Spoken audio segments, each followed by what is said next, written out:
Woman, you are the holy grail, the Magdalene. Woman, no need to search any longer. The priestess. Welcome to the Woman Arising podcast, hosted by Kathy Hartenstein and Zephy Devi, where we elevate and celebrate inspiring women on the rise. In this podcast, we talk to women from all walks of life about their soul's journey, the obstacles they overcame, and how they embody their feminine power. We hope to elevate women's place in the world, showcase their contributions, and provide inspiration for all women to rise to their fullest potential. Today, our guest is Songbird Grandmother, a natural-born psychic, medium, spiritual teacher, shaman, and artist who has been doing readings and creating art since she was 3 years old. Her mission is to help humanity reconnect with the Grandmother, the Great Mother, who sustains us, loves us, and cares for us.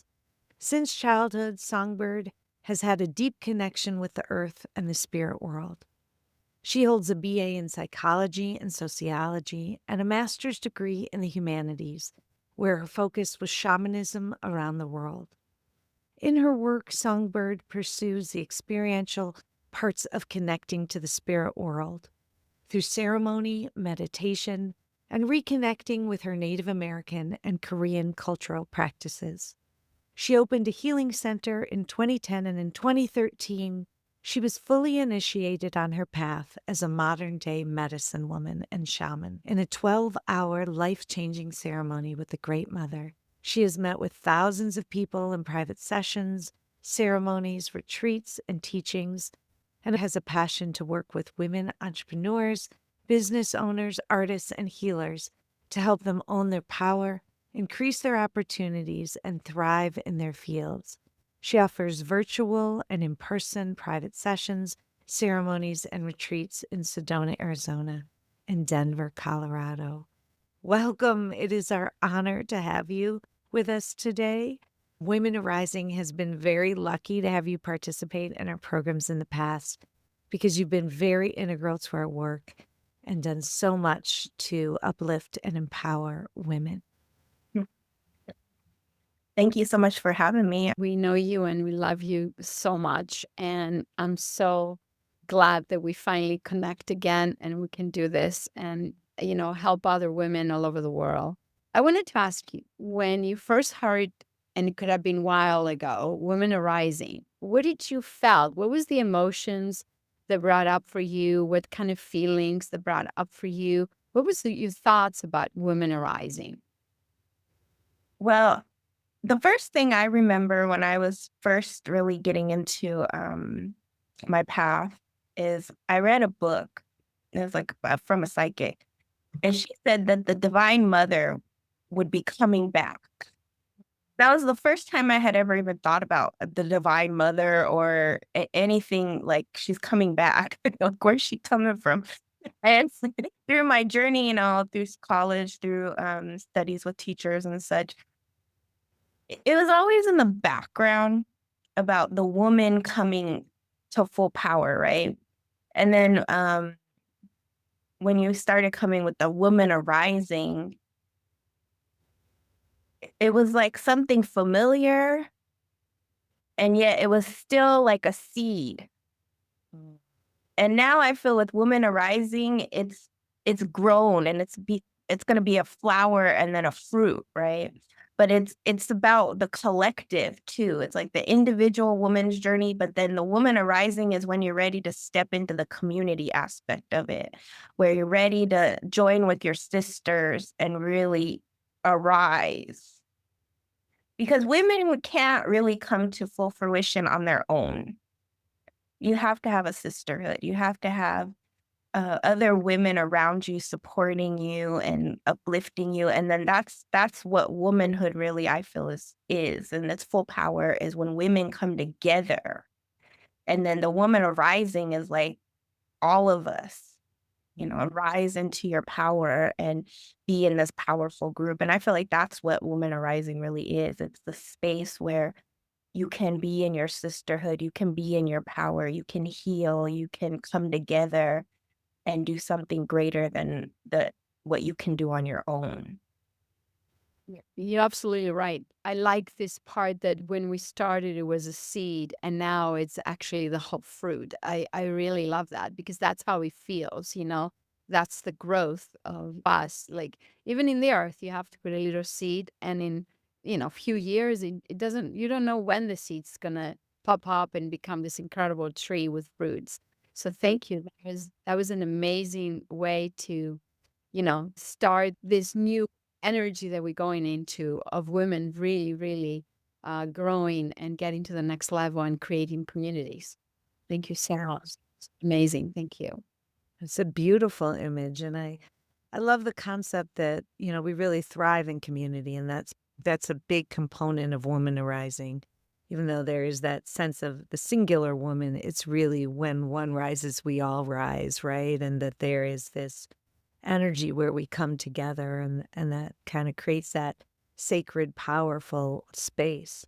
And we're so glad that you're part of that community and bringing that energy to us. So, I've now known you for several years, Songbird, and you've never ceased to amaze me with just so many different paths that you have been a part of and experiences that you have had, and the sort of bravery and courage with which you live your life. And I'd love to just hear a little bit about your journey and how did you get to where you are today?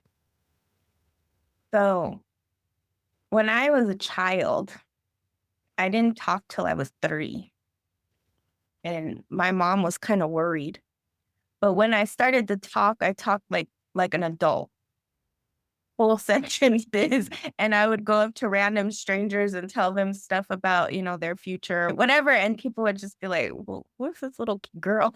And ever since I can remember, I have always been the person people go to for advice. Ever since I can remember, even in school, whether it was like asking me how to spell something, asking me what a dream meant, I was always into things that were way beyond my years, and especially spiritual things. I was doing dream interpretations in like 5th grade, but I also had a lot of health problems. I had a lot of asthma and allergy issues as a child. So I had a lot of time to spend by myself, plus I was an only child. And so I always had this like deep connection to things beyond this world, but I didn't understand, really what they were. When I was a child, one of the elders in my family said, well, you take after our Indian side, our native side. And I never knew what that meant either. I just thought they thought I looked more native than the rest of everybody because my family, everybody's mixed with something. And and I'm also half Korean, so I just thought it was the look. But when I got older, I realized what she was talking about was the gift, the native side. And she said it skips a generation. And she also told me, unfortunately, all those elders have passed. So you're going to have to figure it out on your own. And it's something I remembered as a child. And she showed me all the turquoise jewelry that our family made and all the, it's like she's trying to tell me this is your legacy. This is what you're going to do. But I never quite understood it because I was a child. And my parents didn't really discourage it, but they wanted me to fit in. Because as a healer, I feel the one thing is we never fit in, right? Where do we fit in? We don't fit in. And we see things beyond the physical world. So when I was in my early 20s, my first real awakening was when I was 16, and I just tried to drown it out. And then the second calling came when I was 22, and I met my first teacher after a really life-changing trip to Cancun. And when I came back, I had this reading, and she put everything together, like my lineage, what my gifts were, how to develop them. And then I started studying. That was my first teacher.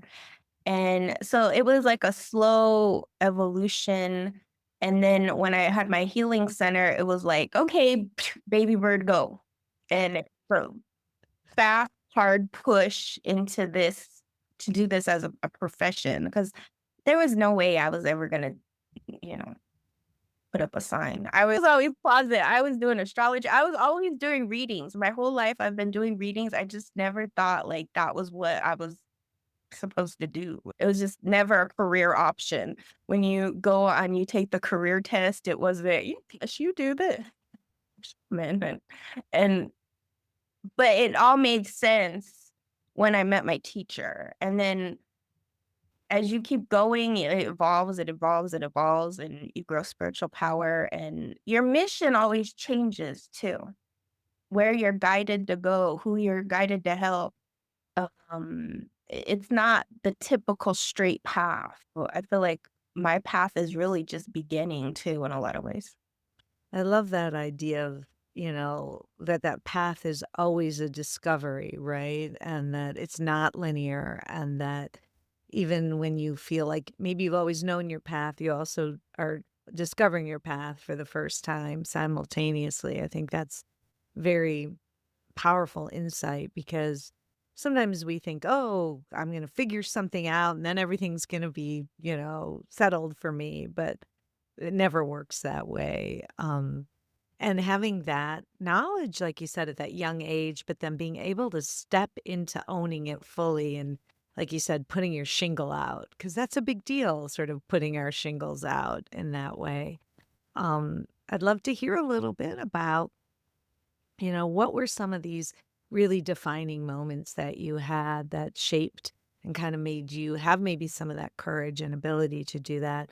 And then also, what were some of the obstacles, the things that you really had to overcome? Because in our path, and especially as a shaman, and even the type of work I know that you do, that is part of it, is kind of facing some of that and overcoming it. The biggest obstacle is the culture in America, because I live in America. If I was living in Asia, or I do a lot of work in Asia or other countries, it's much easier because there's a foundation there. It's in the language, it's in the culture, it's part of it. Here in America, shamanism and these earth-based traditions are not part of the culture. They're buried. Like we're talking about the seed, but it's like way buried. Like everybody comes from some indigenous culture, everybody comes from a spiritual lineage, but it's buried. It's like way back there, unless, it's a recent migration. And so most of the problems that I occur with working with people is just that foundational, because you have to understand the roots of who you are. What do you work with? What is a spirit even? What does spiritual healing even mean? It's very foundational in a lot of ways. But when you get beyond the foundational and you have experiences, then you know it's real. But I think a lot of people are really pushing the experience instead of allowing the experience. Because once you have the experience with the spirit world, it's life-changing. And you can tell those who've had real powerful experiences versus those who have not, because you can tell. You can tell when the sacred has hit somebody because it's so deep and profound versus when somebody is just learning out of a book. And that's why I left academia, because that's what it is. It's just people learning out of a book versus really experiencing what this power is. So that's one of the biggest obstacles I have repeatedly had over my time doing this work, is just how do you reach the modern world with something so profound and ancient and make it relative, where they will get it, understand it, it will touch them. And that's through the heart. And a lot of what we're doing right now is with the voice and the heart. Because women in particularly, those are the two areas that have to really open for us to be in our power. And especially right now, that voice is about to really open in a way that people can hear it. Because you can scream all you want and nobody will hear you. And you can whisper and everybody can hear you, depending on the frequency, the sound, and the power behind it, right? And I feel like in this time, woman is reclaiming her voice. She's reclaiming her heart. She's, letting go of all these challenges around how women have to be everything. You have to be almost the man and the woman in a modern day. Many women hold both roles. And it's like, in the old days, the goddess, she did everything. In the cottage tradition, the women were running the businesses, they were having the kid, but they had community. In our modern world, I just read a study that said most people have maybe 0 to 2 friends. That's a crisis. It is. You can't have, children and all that with 0 to 2 friends. You just, anything you want to do in the world, even just unburdening your problems or talking or getting knowledge, wisdom, it requires, people, Yeah. but we become more and more isolated. And so one of the things I loved, like when I was doing my group readings and stuff, is that, you bring community together. And then I would love it when outside I would see them talking and chatting or go have dinner together or, because it's really this time is we have to come together. Yeah. We have to. And, of course, in this world, the spiritual healing, it's not valued. And that's another obstacle that healers face, or artists, or anybody who does anything from, the spirit world, is that the value is something that people aren't used to. And so you have to overcome that and know your own value too. So I always say, like, when you're on this type of path, you have to have your spiritual practice like down. You know what I mean? There's no leeway in it. You have to have it. Otherwise, you'll fall apart.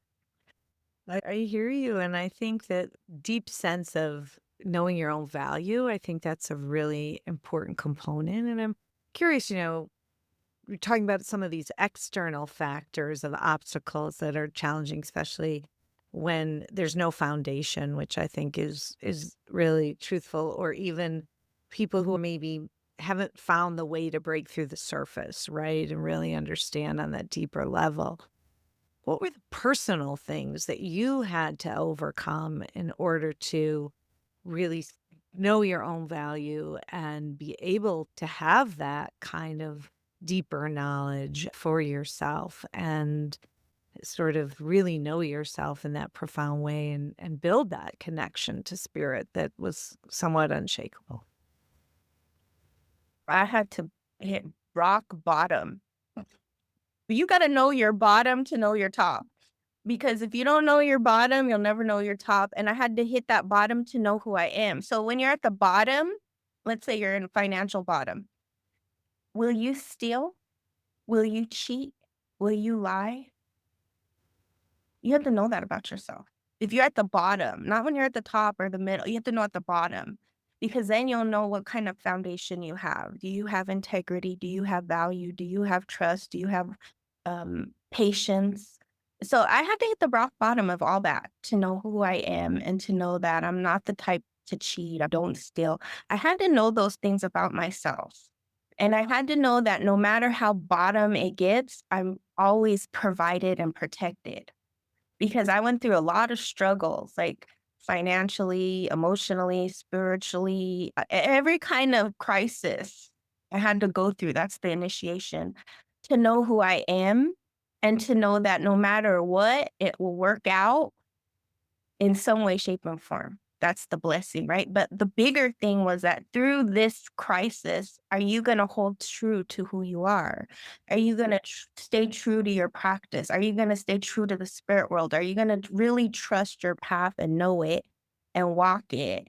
And it always managed to work out. So when I was going through those early years of my healing center and developing this, those were the most difficult times, because I also had to come out of my shell like a turtle.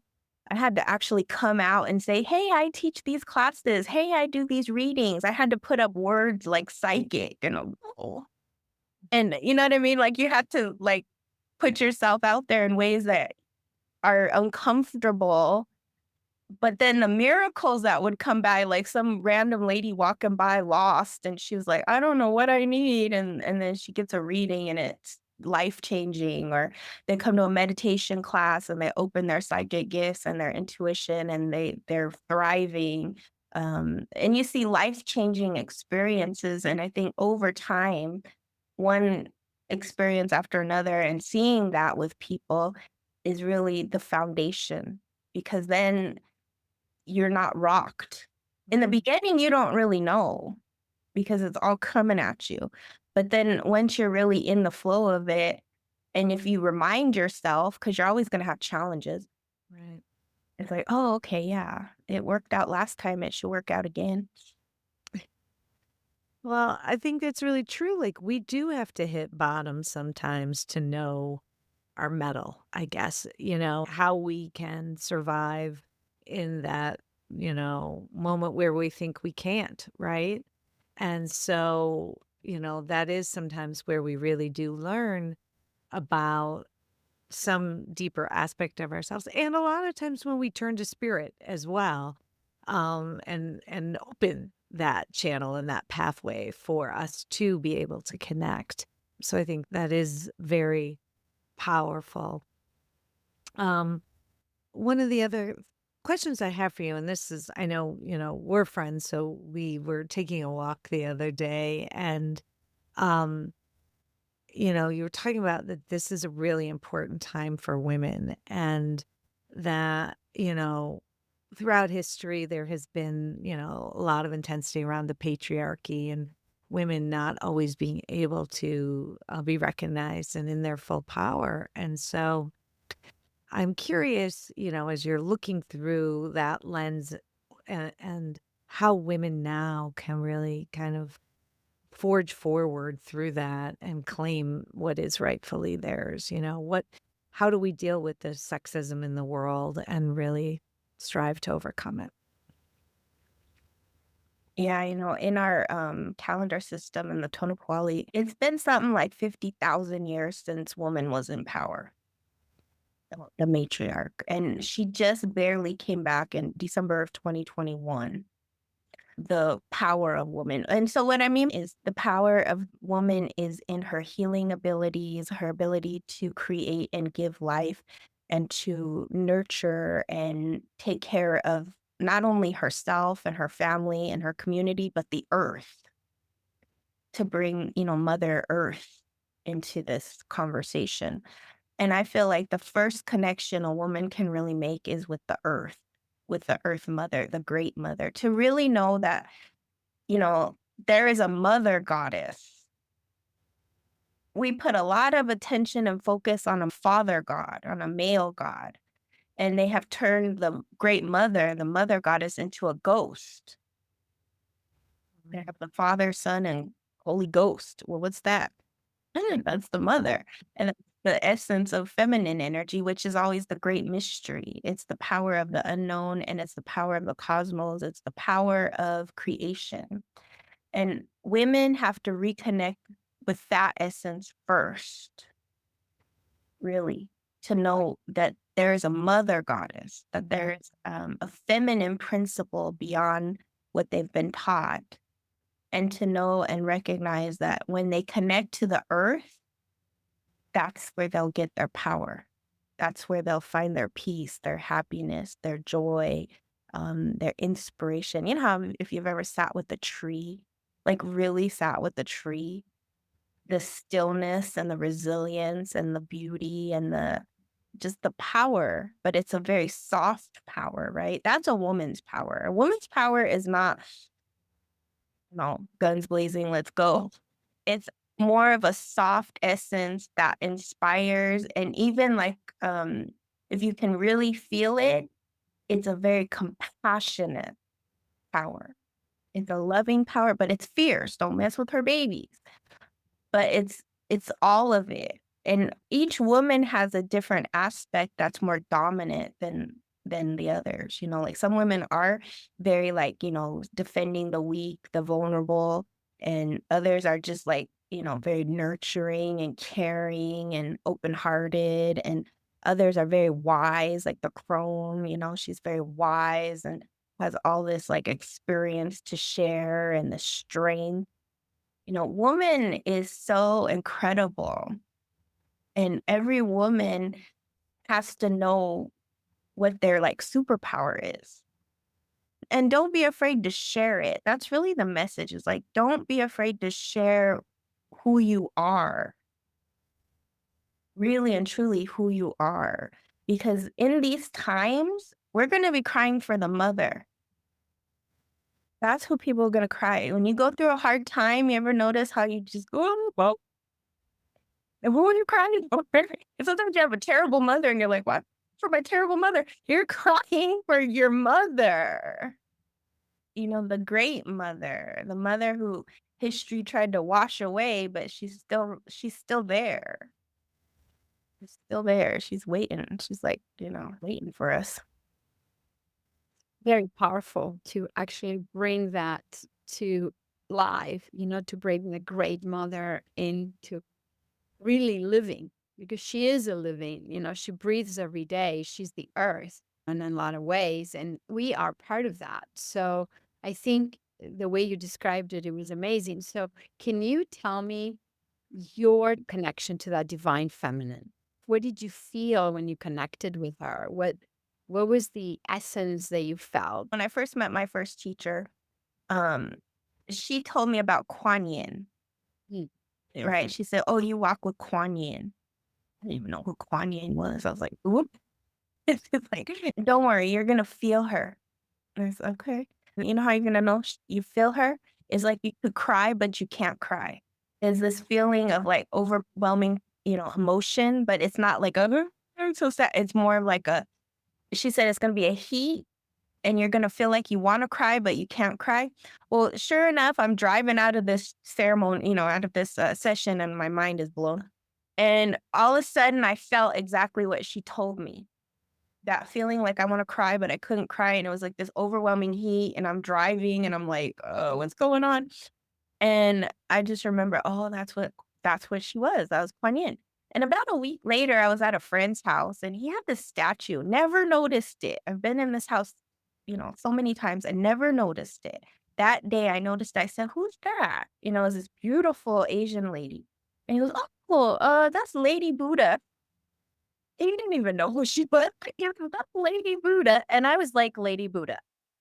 And I was like, maybe it's Kuan Yin. And then it began like, oh, that like a feminine goddess, right? That was like my first real like, oh, other than Mother Mary, like somebody had given me a statue of Mother Mary years ago. But it was like that first experience, right? But really and truly, it evolved when I started teaching and stuff. But it wasn't until I met the grandmother in ceremony. And that's when my whole life changed, literally. Can you just talk a little bit the ceremony and then just a little bit of the essence of it? I mean, I know there's a lot of stuff that you cannot, but just the essence when you were in ceremony for 12 hours and you felt it, really, really felt it. Yeah, because before that time, my teacher, she'd always say, "Oh, you're a grandmother. You're a grandmother." No, when you're like 20, you don't want to hear your grandmother. She always told me I walk with these grandmothers, that I am a grandmother, da da da da. And it wasn't until when I went into the ceremony, grandmother said it like this, because when you go into these ceremonies, you're connecting straight with the spirit world and you are connecting with grandmother. And she said, "It's not your grandma like your mom's mom. It's the grandmother," right? And then you see it, you visualize, like all this power comes in, and you're like, "Oh." And it's just the feeling like overwhelmingly. There's really no words like, wow, because I think, especially in our culture, like when we think of grandmother, we think of our grandmother, but we never associate that with like a living being, like a spiritual being who is our actual mother. And it's really when I talk about the great mother, the feeling is love. And it's a love like you've never experienced ever from any human. I think maybe the closest a woman can get to that kind of love is when they give it birth. When spirit is really open and they're bringing that unconditional love in, that's probably the closest a woman can feel. Or like, when you look at your pet or when you have this like grand moment of love. But what she showed me is that no matter how hard life gets, no matter what experience I go through, she's there loving. She's there loving me. Like, then she showed me all these terrible times I went through and how she was there. And so when you have that kind of real experience with love, you understand that the spirit world is here to love you. Your ancestors, your every being you work with is loving you. They're not gonna like, help. They're gonna help you, but you're gonna have to go through it. Mother, she's like, you're gonna have to go through this, baby bird, okay? But I'm gonna carry you through it. I'm gonna help you. I'm gonna bring in people that will help you. I'm gonna, make the money possible. I'm gonna, but you have to do the work. There's no way around that because I've tried, okay? You can't do it. And sometimes your intuition will be like, you got to go this way. And you don't want to go that way, but you have to. But the spirit world is really a place of love. I agree with you. And I think we're going into that. We're coming into that right now. I think a lot of people wanting to feel love because they're getting very tired of the fast pace and they can't even figure out who they are, in this quick world. It just takes too much out of them. But in your way, what would be an advice you would give, the younger generation that trying to discover who they are, who their goddess is, or who the feminine side is? Yeah, I can only look back on my path and know that, like, what really helped me was knowing who my ancestors are. I think a lot of our power has been stripped away because we don't know who we come from. Not really. There's like bits and pieces, especially if you think about most Americans, they come from Europe, but they're not called like European American, right? They're called like white. That's not actually like a root of anything, because when you go into it, people will say, well, actually, I'm German, I'm British, and then if you go deeper into it, like I've worked with a lot of people and they're like, wow, I come from Druids or I come from Celtic people. And there's this an incredible history and power that has been totally stripped away from people. And it's the time of reclaiming that, going back to your Viking roots, going back to your, whatever they are, like if you look at the stones, the Celtics who built the stones and Stonehenge and all the stones all over Europe or any of those really powerful sites for the goddess. And they've just been like, oh, yeah, they're there. But it's like, how do we re-tap into that? How do we go back and say, okay, that's who I come from. That's where I am. What were their practices? What did they do? Who were the feminine goddesses? Because they're still working with you. They know you. It's like a long time ago, my uncle in Korea told me, you don't remember your grandpa, but your grandpa knew you. For some reason, that was so powerful for me because I was like, yeah, the spirit world knows you. You may not know it, but it knows you. And when you finally are ready, it will reveal everything you need to know and it will guide you and you'll know who you're most attracted to. There'll be goddesses that will come to the forefront. They'll say, yeah, I work with you. Like, you know what I mean? Like, you'll keep seeing it. Like, I know I did a Hecate ceremony one time, and the girl was like, I have a statue. I have all the stuff. I just didn't know who she was, so I put it in a box. And now she knows how to work with her. Now she knows because the goddess will keep coming back. She's coming back to you until you're ready. She knows you. You may not know her, but she knows you. I agree. So do you wish that you knew your ancestors since you were young, like when you were 3 years old and you didn't even know how, to talk at the time? Like, do you wish that your mother and your parents at that age or a little bit older talked to you about your ancestors? It's always there because my dad is Native American. He took me to the Taos Pueblo, I don't know, maybe 10, 20 times and never told me those were my roots. But he showed me my roots because the problem with Indigenous history is that it was very secretive. You couldn't talk about it or you could be in prison or murdered. I mean, it was very serious. Like nobody talked about that stuff, but so it was hidden. So it's like he laid a seed and said, this is where you're from. Like he made sure I knew there was a place I could go back to. And when he passed and I found the paperwork and everything, and I was like, oh my God, no wonder he took me there. And I loved Taos. I always loved Taos. I've even been invited to do ceremony in Taos. And it was like, they were always, even though I didn't know, they knew. They knew. Yeah. And then I grew up very strongly with my mother's culture in Korea. So, I went to Korea several times. But the problem is that you can know your culture, but you don't know the gods of your culture. You don't know the goddesses. It wasn't until I was older and I got into shamanism and I learned about Korean shamanism. I was like, wow, this is a matriarch. This is all about the feminine power, because most shamans were women. It was a shamanic culture, it's a woman culture. And everything is held still. But it's almost like, how do you make that information relevant, though? Because it can seem archaic, too. It can seem like, that's something old. So like if you're a young woman and you're looking at it, it's like, I don't understand it. It's speaking a different language. It's like, how do you break it down to the very foundation of what it is beyond like closed practice, open practice, this, there's all these things now. But ultimately, it's just you and your connection and being willing, like with that open heart, to go down that road, because it also takes a lot of programming. Like you have to deconstruct a lot of religious stuff, a lot of cultural stuff. It's just a whole mix. But when you get to the bottom of the bottom, it's just about you and your connection.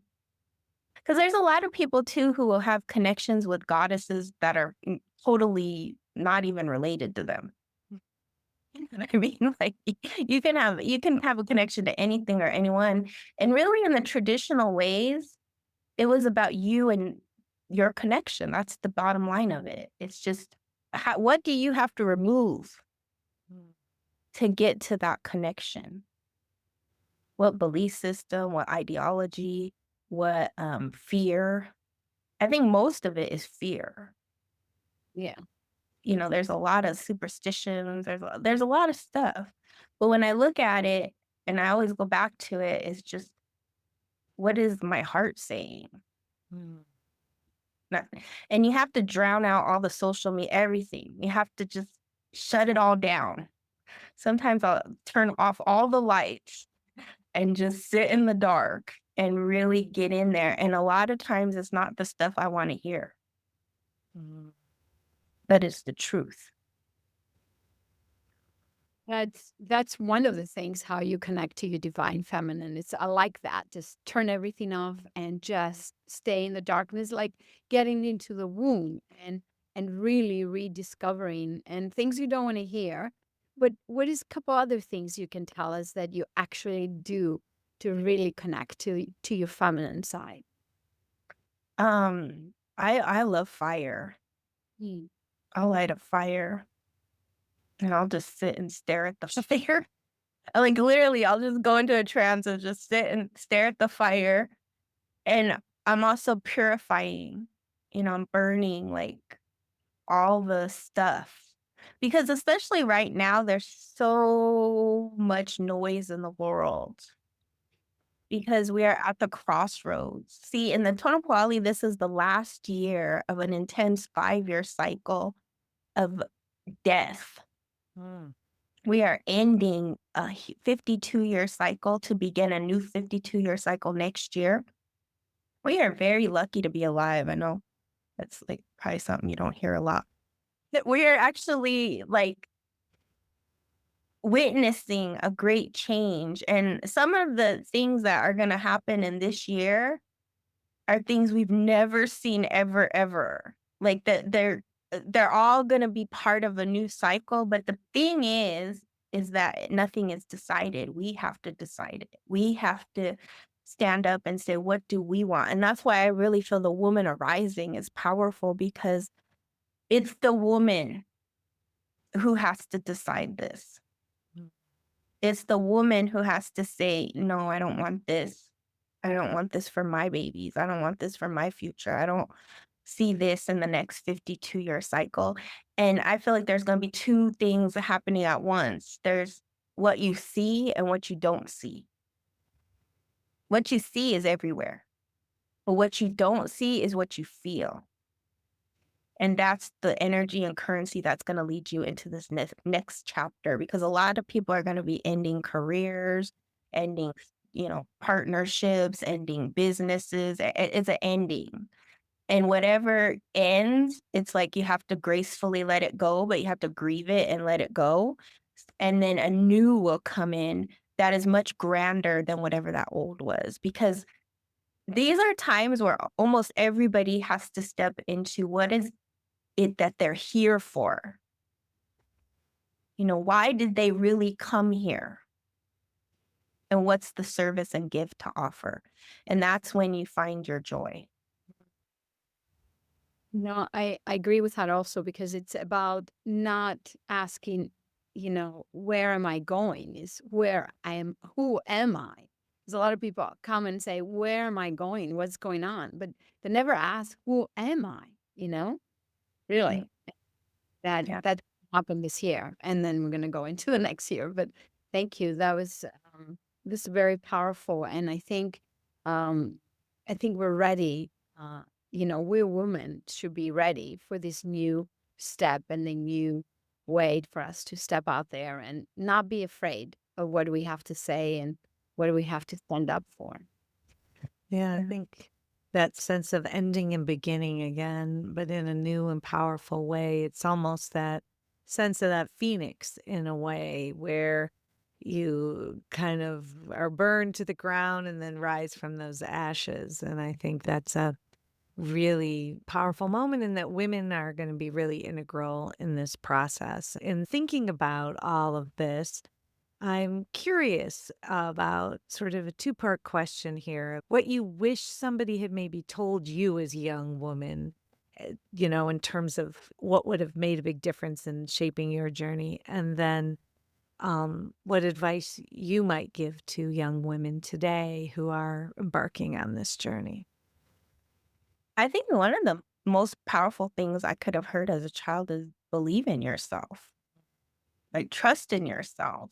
Since I was a child, I used to tell my dad, uh, I'm going to have a career. I don't even know where I got that word. Well, I help people. I'm going to have a career. I just always knew that I was going to just, whatever I was going to do is going to be something that helped people, and that it was going to be something I did. It wasn't going to be something that was already created. And he'd be like, no, you should get like a teacher or a nurse, but two women jobs. And he's like, those are good study jobs. And so I wish that they could have encouraged that more and just said, you could do whatever you want. You can be a business owner. You can be an entrepreneur. You can, but everybody is put into limitations in every family. There's some kind of limitation, especially for girls, usually for women. I mean, I think nowadays it's better, but if we think about what our parents and their parents and our grandmothers and what their options were as opposed to now. And for young women now, I see all the struggles because life is much harder. In a lot of ways, it's much harder now for a young woman. But I'm also filled with so much optimism because I see this next generation and they're so ready. And whether they know it or not, they are so ready, and they have big, big things coming in their time. And I feel like they're ready. They're more spiritual. They're more open. They are curious. They're so curious. They want to know. And they have such a bright future. I know they have a lot of challenges, as we all do, but I want the young women to know that they're ready. They can do it, and we need them. And us, as the generations before them, have to prepare that way for them. We have to lay the foundation so that they can do what they came to do. Because a lot of them are going to be peacemakers, builders, reconstructors. They're needed in all sectors of life. Every system is falling. Every system is going to be rebuilt this year. It's about foundation. So everything built now is a foundation for the next 52 years. And we need all hands on deck in every industry. So whatever industry somebody is guided towards is the industry they're going to help reconstruct and build. I love that. And I love that the message is that you're ready, because I think a lot of times people doubt themselves, right? Or have a hesitation, and to just know you're ready. You're ready. It's time. You can step into it. You can own it. You can be brave on your path. So, well, this has just been such a treat, Songbird, to get to hear your amazing wisdom and insight from so many different directions. And, for our listeners, I would love for you to let them know, how they can get in touch with you. How can they work with you? I mean, I've had private ceremonies with Songbird. I've gone to some of her circles, and gotten to be the beneficiary of a lot of her wonderful abilities. So I can't recommend her highly enough. It's very powerful and life-changing experience to be able to work with you. So how could people reach you, and what are some of the ways that people could work with you? So I have my website and I have all social media, Songbird Grandmother. Right now I'm doing like private sessions, mostly Zoom, or if people come to Sedona, I do ceremonies. I bounce between Sedona and Denver. But um, what I'm going to be working on this year is developing this inspiration that came through to me of called Your Voice Matters. And I believe it's gonna be online, but then it will be like retreats and things, working on owning your voice for women, especially like women entrepreneurs, healers, artists, to open that voice and know that your voice matters, that it's needed. Mm. Your voice, whatever way you express it, it has to open. Because I remember I had a women's group that I would go to here in Sedona. And one of the ladies, she did some kind of voice training, and it was going back to the original sounds of your voice that you made as a baby. And that was so powerful. And then I went the next day to Montezuma Well, and I had to release all these things that were clogging up my voice, like old memories, old things, like how many times my voice was shut down, and go deep into that. And that was when I started singing again. And because I was always a musician as a child, I played piano and I sang. But there was too many experiences I had that shut my voice down. I didn't want to sing. I went from being in the front to the back. And then when I went back and I did this healing with my voice, I opened my mouth and sang. And that was the guidance, is like, you have to sing for people. You have to reclaim your voice. And over this eclipse season, I was like, the main thing I want to help women with right now is opening that voice and healing and really working with the goddess. I love that. And I think a lot of women are ready to, be heard and to reclaim their voice. I think that's a very powerful process. Is your website just songbirdgrandmother.com? Is that what your website is? Yeah. And then I have YouTube. I have videos on YouTube, TikTok. I also am starting to post things on a site called Lemon8, which is like a TikTok variant, and LinkedIn. Okay, great. Well, it has been such a pleasure to have you be our guest today. Thank you so much for all of your wisdom and the great insight that you brought to us. Thank you so much for having me. I'm so happy to see you ladies. Thank you, Songbird. And you're very absolutely right. We are very lucky to be alive these times. I think we're bringing in the new world. So I think that's powerful. Thank you for actually saying that and opening up your voice and always speaking the truth. Thank you for tuning in to Woman Arising, where we celebrate the resilience, wisdom, and power of women on the rise. Remember, when women rise, we all rise. If you're ready to embark on your journey of empowerment, sign up for our mailing list at womanarising.com. and join our community of strong, inspiring women. To connect with Zephy Devi and ignite your inner fire, visit zephydevi.com and sign up to get your free tantric meditation. Let Zephy illuminate your path, helping you discover the magic and power that reside within you. To connect with Kathy Hartenstein and claim your spectacularness, visit createmorebliss.com and sign up for a free 30-minute consult call where she can help you break through your emotional blocks to success. Let Kathy be your guide on this journey of self-discovery and empowerment. Thank you for being a part of the Women Arising community. Together, let's continue to uplift, inspire, and empower women everywhere. Until next time, keep rising, keep shining, and keep embracing the divine feminine power that resides within you. You are the holy grail, the Magdalene. Woman, no need to search any longer.